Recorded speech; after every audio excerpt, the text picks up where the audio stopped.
It's funny. You mentioned Kazaam at the end of that. Yes. The only difference with this and Kazaam is that the plot of Kazaam was even worse, and the acting was horrific. Not to trash any particular basketball players or anything. Yeah, exactly. I won't mention any names. Yeah, we actually had when we filmed Kazaam, we actually had we carried a professional, and I had to be the one that went out and got this, a professional basketball hoop, the whole 9 yards, with you had to bring it in with a forklift, right, and set it down like thick this. Glass blackboard. Oh, the whole thing. Yeah. Oh man, no, it was I forgot where we got it. We actually rented it. I think that we rented it from one of the large stadiums, because that's what they use for the professional games. And the thing that was weird about it is they were trying at that time. Shaq was still with the Heat, and he hadn't gone over to the dark side. And what they decided is that they were going to have him practice, constantly while he was doing this movie, so that he didn't, fall out of practice for doing something he couldn't do anyway, which was free throws. Right. He was terrible at it. Yes, he was. Yeah, famous for that. And one day there was a contest between him and the grips, and every grip beat him, and I had to take it back. I was told I had to have it off of the stage immediately. Wow. Yeah. Yeah, literally, they waited until we got a forklift on the stage and took it off before they could continue filming. Wow, that's deep. There was a lot of problems in that show. I mean, think of it. This is how weird this show is. We actually had 2 days that everybody just walked away from the set. Wow. And didn't even finish. Didn't film that day. Why was this? Was this because one of the stars was the problem, or was it easy to work with, or just you had nothing to do, because there was no direction? It was because of the O.J. Simpson trial the first time. Okay. And everybody walked away and kept and looked until the verdict came down that day, right? And the other day was the day, and it's funny that this is such an opposite. The other day that we had to quit filming was the day that Jerry Garcia died. Wow. And all the grips left. And the art department, and actually most of everybody just went to the park over in I can't think of the name of it. I want to say Golden State Park, but of course we were in Los Angeles. But our equivalent of that, they had a memorial service, and everybody just went to see that. Huh. That was it. I mean, it's really funny. This is the first time I ever thought that was the first show that that had happened twice. Was that 91 or 92? It was around there. Yes. Because I was in college. I remember. Absolutely. I was a DJ back then. How am I supposed to know that? I just remember Jerry Garcia. I must have been in college. It had to be in 91. I'll look it up.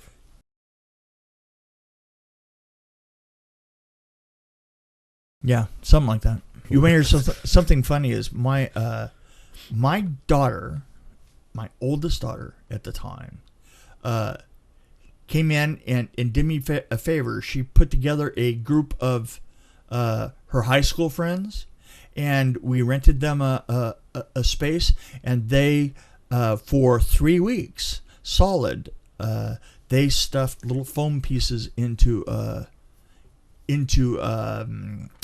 candy wrappers, because we had a huge raining candy scene. Yes, I remember that. And they did thousands upon thousands of them. That was a cool scene, actually, because I remember the candy falling down. Right. Well, and the thing is we couldn't do it with real candy because they wouldn't fall right, and they became dangerous. We tested it. It's funny. It's kind of amazing how it's all right if one kind of hits you accidentally, but believe me, when they're just showering, they really hurt, and it's hard to deliver a line. So, Well, So we filled them all with foam. Did you have to buy a bunch of candy to test it? That's like, Well, we or did you just test a handful, well, we tested handfuls. So you use yeah, a- use a little- you know, like we throw them up in the air. like a and- mouse? Did you test it with a mouse and just drop some Snickers bar on his head? You're so damn weird. I know. Anyway. No, but we tested it, and then we decided that we were going to have to fill them with foam, and we just did thousands. Wasn't there like remember cheeseburgers and like other things in the? It was junk food that he wished for, I think. Yeah, but I think that all the other stuff we did, we actually did a lot of it optically. The stuff that we didn't want to do optically at that time was when he was speaking. And when they were talking back and forth, because there were more complications. This was kind of doing, you know, your visuals with CGI. This was more back in the old days, and it was Like around the time of batteries not included and that kind of stuff. yeah, exactly. Then I wish I had junk food from here to the sky. Why not? Higher than high? Then you got junk food from here to the sky. I am Kazaam.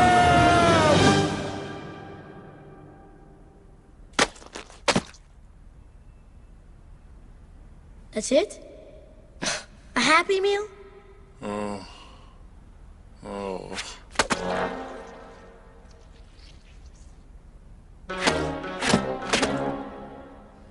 go ahead.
So it was that you could It's weird do that, why shots. do I remember so much about Kazaam? Well, you know what? Everybody kind of there are a couple of shows that I worked on that I don't understand why people even remember that they exist. Strays was a weird one. I mean, why? How is it that came up? I saw that for the first time like a month ago on YouTube.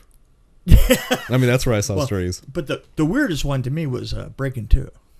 Breaking 2 I Electric mean, Boogaloo. yeah. I think I have that album. I don't think I saw the movie, but I have the album, I think. So I couldn't believe it when my daughter called me about 4 years ago, and she goes, "I can't believe it. I went to an 80s party, and at the 80s party, Breakin' 2 Electric Boogaloo is showing in the background, and we started to look up, and I just happened to look up, and I see your name drift by, and I go, "Are you kidding me?" And I was like, "Breakin' 2? Really? Seriously?" And she goes, "Yeah, it's a really popular film. That and Critters 2." And I'm like, Critters 2 was popular? Really? yeah, Whoa. yeah. Maybe it's going to make a comeback because you know how people like nostalgia and stuff like that. So I think we got through the 70s nostalgia. Now we're kind of coming No, into the 80s. no, we're totally into the 80s nostalgia. Trust me on this. Oh, yeah. Yeah. I mean, you know, it's like, Well, I work at a radio station that plays 80s music during the day. Like yeah, exactly. at noon. You know, how about the song from Nightmare on Elm Street 3, Dawkins song? Yeah. Man, it's Dream Warrior. I don't want to dream no more. Was that Dawkins? I didn't Yeah, it realize was that. Dawkins, yeah. Wow. Oh, speaking of music, That's a popular song. I've got a It's huge weird. announcement. Do I want to do that now? Well, we can do it again later. Okay, we'll do it now. You know, We're it's going to have cut it some out. new music coming down the pike. It's going to be freaking amazing. I just can't figure out what song to use. Oh, So I reached out to the guy. oh, that's right. I reached out to Richard Christie on the Howard Stern Show. Yeah. And to much to my shock he actually took the trouble to send me an email back, and I really appreciate the fact that he did that. Oh, that's so cool. Because I sent him an email saying, even if it's just to say F you, just respond to this email. That's what I said at the end. And so he responded, he's like, you know what? You can use our music. So he's in a band called Charred Walls of the Damned. And I figured it's a good fit to like horror. Oh, and, there you go. Yeah. Well, that's awesome. So I'm going to honor him by using it for Star Wars when we do Star Wars. Oh, awesome. So that'll be our new theme music is going to come out and be opened on Star Wars. Exactly. And I was digging around online and I found a list that he made. And I think I shared it with you. Yeah. But it was a list of his top 21 movies. And one of them, number 17, I remember number 17, was Black Christmas. Oh.